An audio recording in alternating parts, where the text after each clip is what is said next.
Why spending $1,000 plus on a phone isn't as crazy as it sounds. On October 27, I joined millions of people worldwide in pre-ordering the iPhone X in the middle of the night.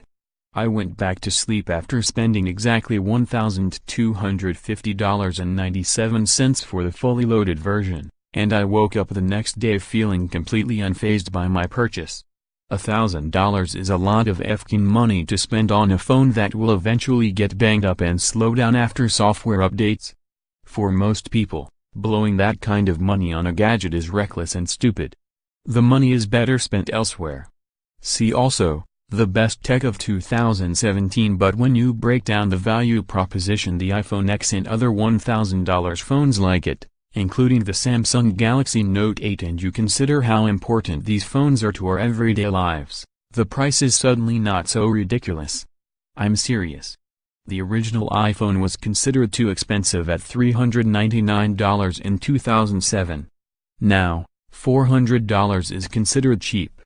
Image, Dustin Drankowski, Mashable. Before launching into my list of reasons, I want to remind everyone that the best phones with cutting-edge features have never been cheap. Never. There's always been a premium price tag attached to the most high-tech phones. It was the case for the BlackBerry 8900, Palm Trio, Motorola Razr, Sony Ericsson K800i, the original iPhone, and most of the other legendary phones you can name. Adjusted for inflation, $1,000 is par for the course for what a phone with vastly advanced features should cost. Who remembers how expensive the original iPhone was?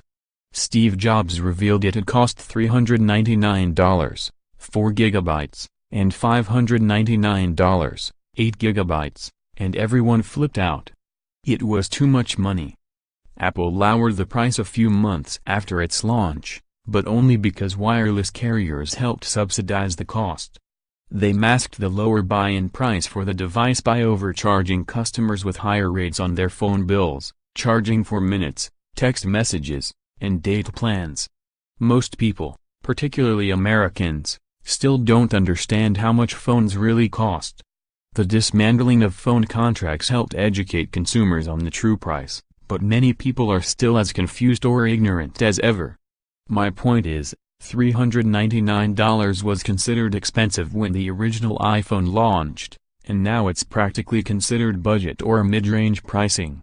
$1,000 for a phone sounds insane now, but it'll be normal when newer phones push into the $1,500 price range. Just you wait.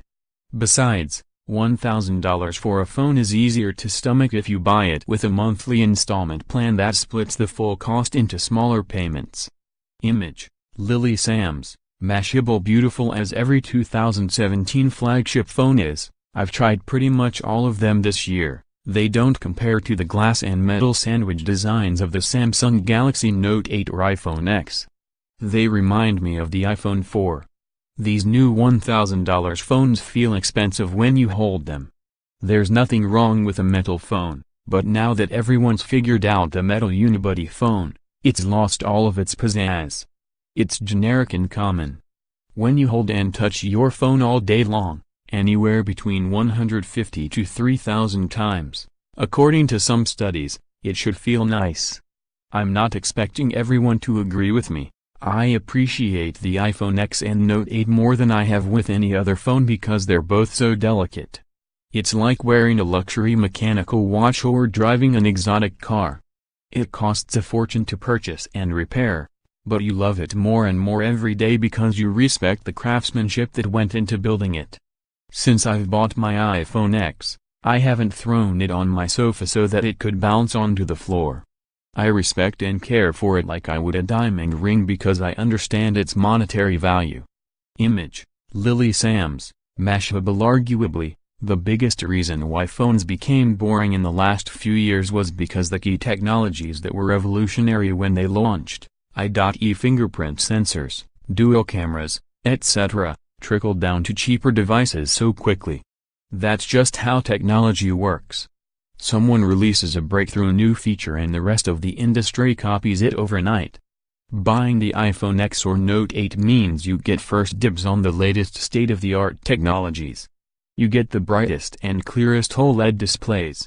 You get facial recognition and iris scanning that's faster and more secure than cheaper phones because they leverage sophisticated cameras and sensors and artificial intelligence that smaller companies don't have the resources for. You get the best dual camera setups that shoot professional quality photos and videos, stuff that's so good that most people really don't need to own a standalone camera anymore. The features in these phones aren't merely good enough. They're so far ahead of phones that don't have them or have inferior implementations that it's not even funny. At the end of the day, your phone is a tool. And for a digital journalist like myself, I need a tool that lasts all day and is reliable in all situations.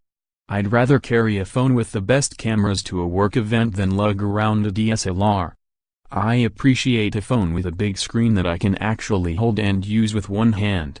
I love that they're powerhouses for shooting and editing 4K video. And yes, I even like having the S Pen stylus on the Galaxy Note 8 because it's so damn precise. And though it's completely unnecessary, I love being able to drop my phone on a wireless charger at work or at home instead of needing to fiddle with a cable and plug it in. Yes, there are cheaper phones that do some of these things, but I've found them to usually come with compromised experiences. Maybe it's just me, but I look at all the little things, like how the volume of your alarm clock lowers when you look at it on the iPhone X, and I see delightful value that add up into an experience that's worth my money. With such frequent release cycles for phones nowadays, it's easy to get caught up chasing the next model. Buying an iPhone X or Note 8 makes you understand the value of your device every single time you pick it up. You just spent a boatload of money on your phone, so maybe start using it to its fullest capabilities instead of just for Instagram and Twitter. Once you do, you'll understand why $1,000 isn't